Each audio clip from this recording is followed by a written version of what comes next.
سامعین ناظرین، infection control society آپ کی صحت کے لیے، آپ کو معلومات کے لیے، طبی معلومات پہنچانے کے لیے مضامین آپ کی سماعت کے لیے پیش کرتی ہے۔ برڈ فلو کے بارے میں ہم آپ کو بتا رہے تھے۔ برڈ فلو ہمیں کیسے متاثر کرتا ہے، اس کے بارے میں ہم بتانا چاہیں گے۔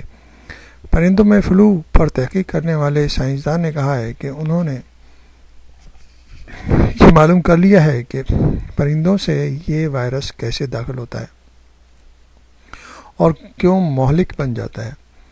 سائنسدانوں کا کہنا ہے کہ پرندوں کے فلو کے وائرس انسانی جسم میں بہت مشکل سے داخل ہوتا ہے، لیکن جب داخل ہو جاتا ہے تو پھر وہ انتہائی مہلک ثابت ہوتا ہے۔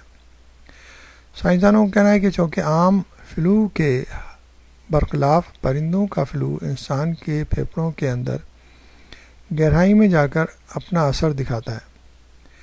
اس وجہ سے انسانی جسم کے ریشوں پر جلد اثر انداز نہیں ہوتا۔ تاہم سائنسدانوں کے مطابق اگر یہ وائرس انسانی جسم کے اندر داخل ہو جائے تو بہت تیزی کے ساتھ انسان کو نقصان پہنچانا شروع کر دیتا ہے۔ لیکن سائنسدانوں کو ایک اندیشہ یہ ہے کہ کہیں یہ وائرس بہار اپنی ہیئت نہ بدلنا شروع کر دے۔ اگر ایسا ہوا تو زیادہ بڑی تعداد میں لوگ اس کا شکار ہونے لگیں گے۔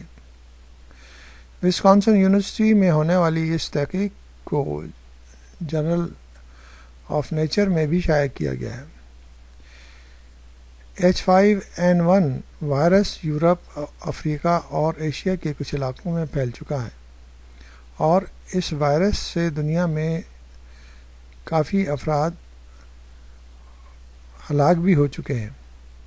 2003 میں اس وائرس کے دوبارہ سرگرم ہونے کے بعد سے اب تک 180 افراد اس سے متاثر ہوئے تھے۔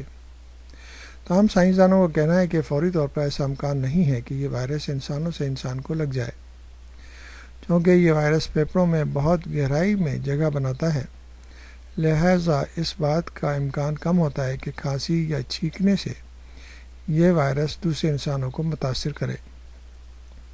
تاہم اگر یہ وائرس پھیپھڑوں میں اوپر کی طرف جگہ بنا لے تو پھر انسانوں میں مہلک وبا بن کر پھیل سکتا ہے۔ سائنسدانوں کو کہنا ہے کہ متاثرہ افراد کا دوسرے انسانوں سے اتفاقی رابطہ غالباً اس وائرس کو دوسرے کے جسم میں منتقل نہیں کر سکتا، اور یہی وجہ ہے کہ اس وائرس کے انسانوں سے انسان تک پھیلنے کے اندر کے شواہد ابھی تک نہیں مل سکے ہیں۔